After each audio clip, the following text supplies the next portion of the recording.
তো এই গল্পের শুরুতে আমরা দেখতে পারি মুডি নামের একটা অ্যাসাসিনকে, যার কাজই ছিল রাতের অন্ধকারে টুপি লাগিয়ে বিভিন্ন জায়গায় সার্চ করা। আর যখন একদিন রাতের বেলায় সে তার কাজ শেষ করে তার অফিসে এসে পৌঁছায়, তখন সে দেখতে পারে এখানে অনেকগুলো ডেড বডি পড়ে আছে। এই জন্য সে প্রচণ্ড ভয় পেয়ে তার গানটা বের করে ফেলে আর চারপাশে সার্চ করা শুরু করে। তবে তখনই মুডি দেখতে পারে হঠাৎই একটা জায়গা থেকে কিছু একটা শব্দ আসছে। এই জন্য যখনই সে একটা বক্স ওপেন করে, তখন সে এখানে একটা মেয়েকে পেয়ে যায়, যে কিনা তার দিকেই গান পয়েন্ট করে বসেছিল। আসলে এই মেয়েটার নাম ছিল অ্যানা, যার হাতে একটা বন্দুক তো ছিল, তবে সে ভয়ে প্রচণ্ড কাঁপাকাঁপি করছিল। যদিও সেই এই সমস্ত লোকগুলোকে মেরেছে, কারণ এই গ্যাংস্টাররা তার বাবা মাকে খুন করেছে আর তারা তাকেও খুন করার ট্রাই করছিল। আর যখন মুডি এই ব্যাপারটা বুঝতে পারে, তখন সে মেয়েটার সঙ্গে কথাবার্তা বলে তাকে শান্ত করে ফেলে আর এরপর তাকে সঙ্গে করে শহরের দিকে বেরিয়ে পড়ে। তো এখান থেকে গল্প চলে যায় 30 বছর সামনে। আমরা এখানে ভ্যালি নামের একটা লোককে দেখতে পারি, যে কিনা রোমানিয়াতে বাস করত। তবে এখন তাকে 2টা লোক মিলে কিডন্যাপ করেছে। আর এরপর তারা বেলির বাবাকে কল দিয়ে তার ছেলের মুক্তিপণের জন্য তার কাছে 3 মিলিয়ন ইউরো চায়। আসলে বেলির বাবা ছিল একজন গ্যাংস্টার, এই জন্য তার কাছে 3 মিলিয়ন ইউরো তেমন কোনো ব্যাপারই ছিল না।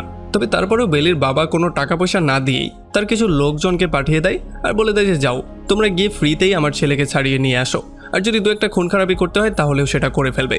আর আমরা দেখতে পারি তার বাবার লোকজন যখন সেই জায়গায় গিয়ে পৌঁছায়, তখন তারা ফুললি প্রিপারেশন নিয়েছিল এই আশায় যে হয়তোবা বড় কোনো কিডন্যাপারের গ্যাং হয়তোবা চলে আসবে। কিন্তু আসলে তারা গাড়ির মধ্যে চেক করে দেখতে পারে যে এখানে শুধুমাত্র একটা মেয়ে ছিল, আর এই মেয়েটার নামই হচ্ছে গিয়ে অ্যানা। আর এরপরে যখন তারা তাকে ভালো করে সার্চ করে দেখতে পারে যে তার কাছে কোনো অস্ত্রশস্ত্র নেই, তখন তারা তাকে ধরে সোজা মাফিয়া বসের কাছে নিয়ে আসে। তারা মনে করেছিল হয়তোবা অ্যানাকে দেখার পরে হয়তো মাফিয়া বস খুশি হয়ে যাবে আর হয়তোবা তার সঙ্গে সে এনজয় করে কিছু সময় পাস করতে পারবে। তবে আসলে ব্যাপারটা ছিল সম্পূর্ণ ভিন্ন। আসলে অ্যানাই এই মাফিয়া বসের বাসায় আসতে চাইছিল যাতে করে সে তাকে সামনাসামনি খুন করতে পারে। আর এখানে যখনই তার সঙ্গে তার দেখা হয়ে যায়, তখন কথাবার্তার ফাঁকের মধ্যে সে তার হিডেন ওয়েপেন দিয়ে সোজা তাকে সেখানে মেরে ফেলে আর তার লোকজনকেও সেখান থেকে শেষ করে দিয়ে সে এমন করে সেখান থেকে বাইরে বেরিয়ে চলে আসে যেন সে কোনো একটা বিয়েতে যাচ্ছে। আর যখন পেছন থেকে অন্য গুন্ডারা তাকে ফলো করতে আসে, তখন মুডি একজন স্নাইপার হিসেবে এক এক করে তাদের সবাইকে সেখানে শেষ করে দেয়। আর এরপরেই আমরা জানতে পারি যে আসলে এই মাফিয়া বসকে মারারই কন্ট্রাক্ট তারা নিয়েছিল। আর এই মাফিয়া বসকে মারার জন্য তারা 7 মিলিয়ন ইউরো পেয়েছিল। এই জন্য তারা ভ্যালিকে একটা জঙ্গলের মধ্যে একা রেখে দিয়েই সেখান থেকে সোজা বেরিয়ে চলে আসে। আর এরপর তারা রোমানিয়া থেকে সোজা চলে আসে লন্ডনে। আসলে আমরা জানতে পারি যে তারা এখন অ্যাসাসিনেশনের জবটাকে ছেড়ে দিয়ে একটা নর্মাল লাইফ লিড করার ট্রাই করছিল। আর এই নর্মাল লাইফ লিড করার জন্য যেহেতু অনেক বেশি টাকার দরকার, এই জন্যই তারা মাঝে মধ্যে কিলিং করে সেই টাকা পয়সাগুলো ম্যানেজ করে, আবার কয়েক মাস ঘাপটি মেরে বসে থাকে। আবার যখন টাকার দরকার পড়ে তখন তারা আবার গিয়ে কিলিং করে। আর আমরা দেখতে পারি অ্যানা সবসময় কোনো একটা জবের মধ্যে ব্যস্ত থাকতো, যাতে করে কেউ তার উপরে সন্দেহ করতে না পারে। আর যেহেতু মুডি এখন অনেকটা বুড়ো হয়ে গেছে, এই জন্য সে তাকে একটা বাংলোর মধ্যে রাখার সিদ্ধান্ত নিয়েছে, কারণ যেহেতু সে বুড়ো বয়সে কোনো কাজকর্ম করতে পারবে না। আর এর কয়েকদিন পরেই যখন মুডির বার্থডে চলে আসে, তখন অ্যানা তার সঙ্গে মিট করতে চলে আসে। আর তার বার্থডে সেলিব্রেট করার পরে সে তাকে একটা গিটারও গিফট করে দেয়। তবে তখন রিটার্ন গিফট হিসেবে মুডি তাকে সেই বুক স্টোরের কাগজপত্র দিয়ে দেয়, যেই বুক স্টোরে অ্যানা চাকরি করে। আসলে মুডি তার জন্য পুরো বুক স্টোরটাই কিনে ফেলেছে। তবে সে তাকে একটা শর্ত দিয়ে বলে যে আমি চাই এর বদলে তুমি লুকাস নামের একটা ছেলেকে খুঁজে বের করো, যে কিনা আসলে একজন মাফিয়া বসের ছেলে। আসলে মুডি অনেক বছর আগে লুকাসের বাবাকে খুন করেছিল, এই জন্য এখন পর্যন্ত সে একটা গিল্টের মধ্যে আছে যে সে একটা ছেলেকে অনাথ করে দিয়েছে আর তাদেরকে সে রাস্তায় নামিয়ে দিয়েছে। এই জন্য এখন সে চায় লুকাসকে যে কোনো ওয়েতে খুঁজে বের করে তার নিজের কাছে এনে রাখতে আর তার সমস্ত দায়িত্ব পালন করতে। এখন অ্যানাও তার কথায় রাজি হয়ে তার থেকে সমস্ত ইনফরমেশন নিয়ে চলে আসে তার একটা বেস্ট ফ্রেন্ডের সাথে মিট করতে, যার নাম ছিল ভ্যানি। আর এখানে এসে সে ভ্যানিকে সেই সমস্ত তথ্যগুলো দেয় আর সে লুকাসকে খুঁজে বের করার দায়িত্ব দেয়। আর এখান থেকে যখনই সে আবারও তার বুক স্টোরে ব্যাক করে, তখন এখানে সে মাইকেল নামের একটা লোকের সাথে পরিচিত হয়। আর এই মাইকেলকে একটু বেশি করে মনে রাখবেন, কারণ সামনের গল্পতে এই মাইকেলই খুবই বড় একটা রোল প্লে করবে। তবে এখন আমরা দেখতে পারি সে অ্যানার উপরে একটু বেশি ইন্টারেস্ট ফিল করে এমন একটা বই সম্পর্কে জিজ্ঞেস করে যেই বইটা অনেক দামি এবং এই বইটা এখন অ্যানার কাছে নেই।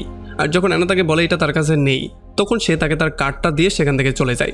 আর যাওয়ার আগে সে বলে যে হ্যাঁ, যখন এই বইটা আসবে তখন অবশ্যই আপনি আমাকে কল করবেন, যাতে করে আমি বইটা নিতে চলে আসতে পারি। তো এরপরে পরদিন সকালবেলা বেনি এসে অ্যানাকে একটা ফ্ল্যাশ ড্রাইভ দেয়, যেই ফ্ল্যাশ ড্রাইভের মধ্যে লুকাস সম্পর্কে সমস্ত ইনফরমেশন ছিল।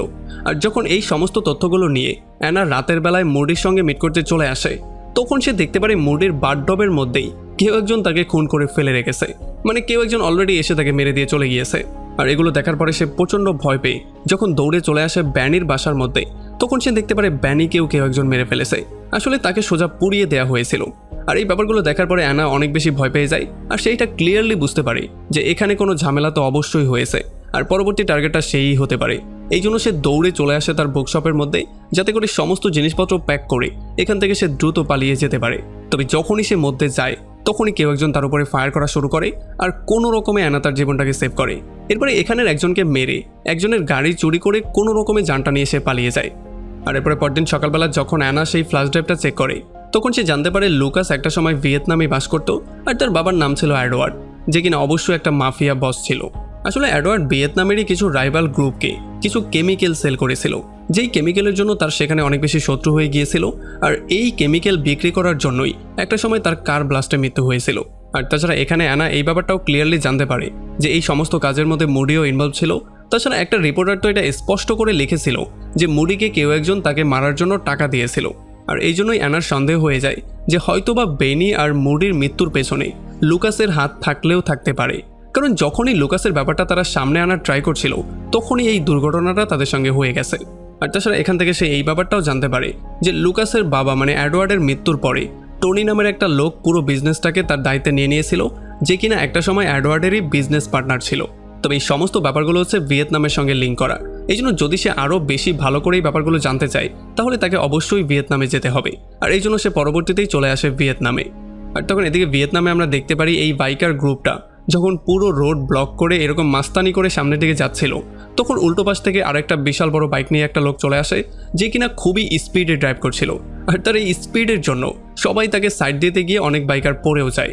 এই জন্য প্রচণ্ড রাগ করে এই পুরো গ্রুপটা এই বাইকারকে ফলো করার সিদ্ধান্ত নেয়। আর তখন আমরা জানতে পারি যে এই বাইকার গ্যাংয়ের যে লিডার তার নাম হচ্ছে গিয়ে বিলি।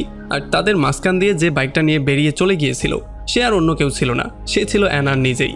আর তখন এই ব্যাপারটা আমরা জানতে পারি যে আসলে তারা দুজন একে অন্যকে আগে থেকেই চিনত। আর এখানেই অ্যানা তাকে বলে যাতে করে সে যেই কোনো ওয়েতে টনির সঙ্গে তার একটা মিটিং ফিক্স করে দেয়। তবে বিলি তাকে সরাসরি বলে যে টনি হচ্ছে গিয়ে খুবই ভীতু একটা লোক, সে বডিগার্ড ছাড়া কোনোদিন চলাফেরাও করে না, এমনকি সে বাথরুমেও বডিগার্ড নিয়ে যায়। আর এই জন্য আমরা চাইলেই খুব সহজেই তাকে কাবু করে ফেলতে পারবো। আর সেদিন রাতেবেলায় আমরা দেখতে পারি যখন টনি তার গাড়ি দিয়ে যাচ্ছিল তখন হঠাৎই বিলি আর তার পুরো বাইকার গ্যাং এসে তাকে চারপাশ দিয়ে ঘিরে ফেলে। আর এর মাঝখানেই অ্যানা গাড়ির মধ্যে ঢুকে পড়ে। আর সে তাকে একটা বিজনেস কার্ড ধরিয়ে দিয়ে বলে যে তুমি আমার সঙ্গে অবশ্যই যোগাযোগ করবে, কারণ আমি এডওয়ার্ডের ব্যাপারে সমস্ত ব্যাপারগুলো জানতে চাই। এটা বলেই সে সেখান থেকে বেরিয়ে চলে যায়। আর যখনই টনি এডওয়ার্ড সম্পর্কে শুনতে পারে তখন সে পরদিন সকালবেলায় অ্যানাকে কল দেয় আর তাকে রাতের বেলায় অফিসের মধ্যে ডেকে নিয়ে আসে। আর যখনই অ্যানা তাদের অফিসে আসে তখন তাকে ভালো করে চেক করে এমন একটা রুমের মধ্যে নিয়ে আসা হয় যেখানে অলরেডি টনির লয়ার ডুকেটও উপস্থিত ছিল। আর এখানে টনি অ্যানাকে জিজ্ঞেস করে যে তুমি এমন একটা মানুষ সম্পর্কে কেনই জানতে চাও যেই মানুষটা 30 বছর আগেই মারা গিয়েছে। তবে তখন অ্যানা তাকে বলে যে আমি আসলে লুকাস সম্পর্কে জানতে চাই, যে কিনা এডওয়ার্ডেরই ছেলে ছিল। আর এটা শোনার পরে টনি কিছু একটা বলতে যাচ্ছিল তার আগেই ডুকেট সোজা গিয়ে টনির মাথায় গান ঠেকায় আর তাকে শ্যুট করে তাকে সেখানেই মেরে ফেলে। আর এটা থেকে যখন অ্যানা প্রচণ্ড ঘাবড়ে যায় তখন ডুকেট তাকে জিজ্ঞেস করে যে তোমার আসল পরিচয়টা কি, সেইটা তুমি এখন আমাকে ক্লিয়ারলি বলবে। আর সে তাকে জিজ্ঞেসও করে যে তুমি কেন লুকাসকে খুঁজছো।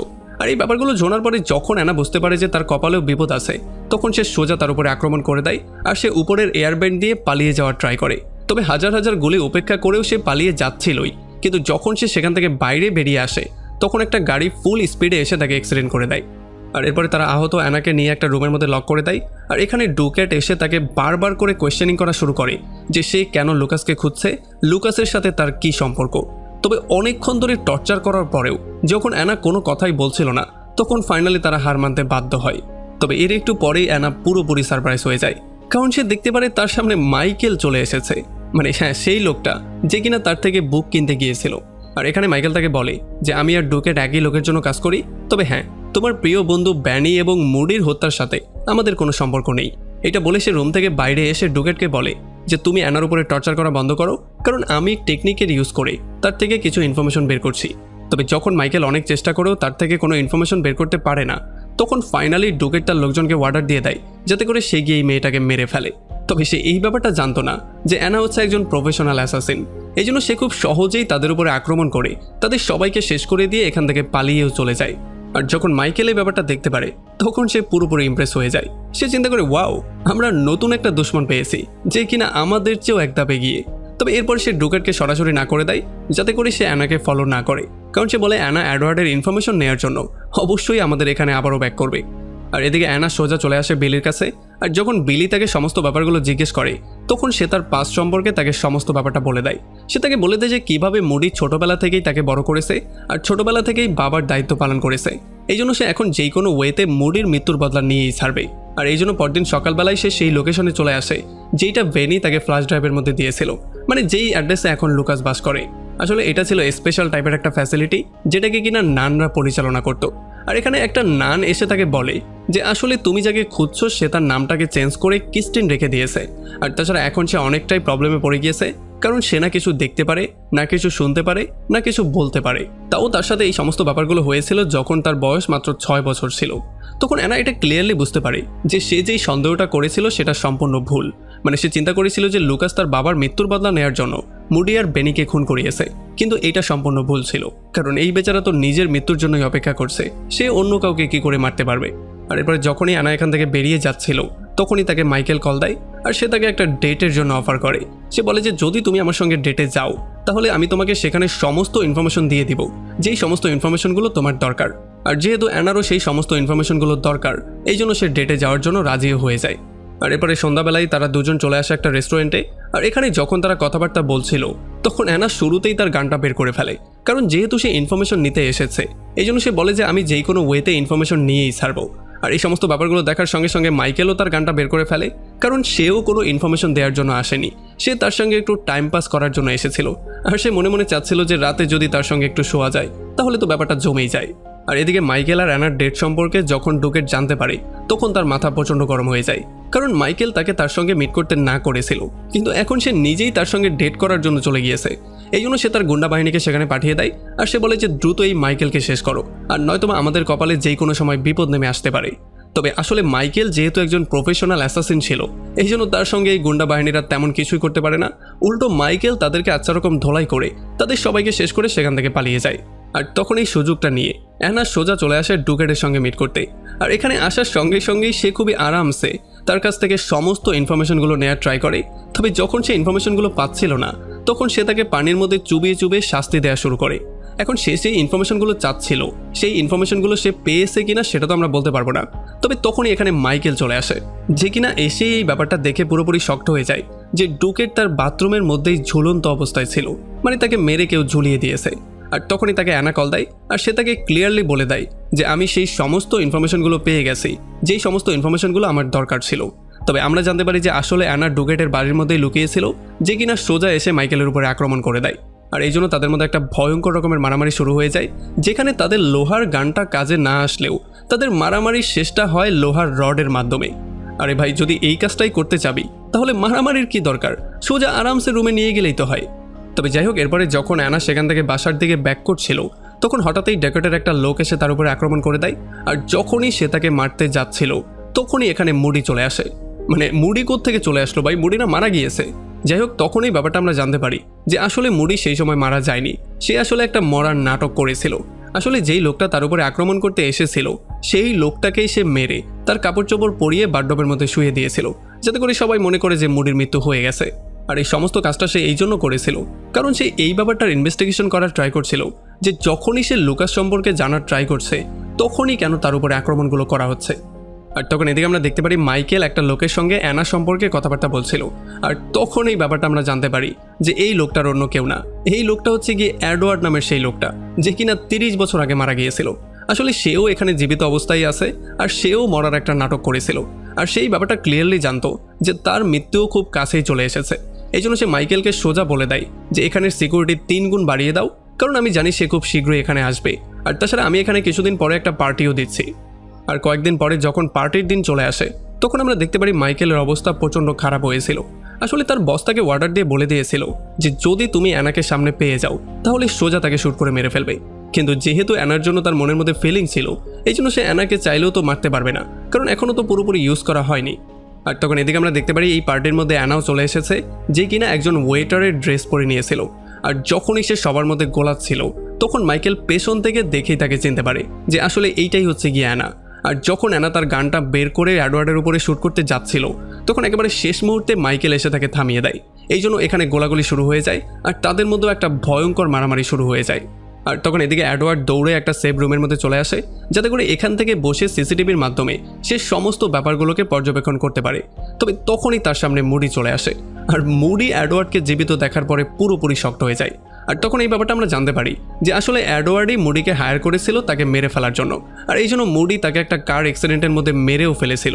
আর এটার জন্যই সে সারা জীবন একটা গিল্টের মধ্যে ছিল যে সে লুকাসকে অনাথ করে দিয়েছে। তবে এডওয়ার্ড তো তার সামনে বসে আছে, তাও আবার জীবিত। আসলে এডওয়ার্ডও তার মৃত্যুর একটা নাটক করেছিল, যাতে করে রাইভাল গ্রুপরা তাকে মৃত মনে করে তার উপরে আর প্রতিশোধের কোনো ক্ষোভ না রাখে আর তার ছেলের উপরেও কোনোভাবে আক্রমণ না করে।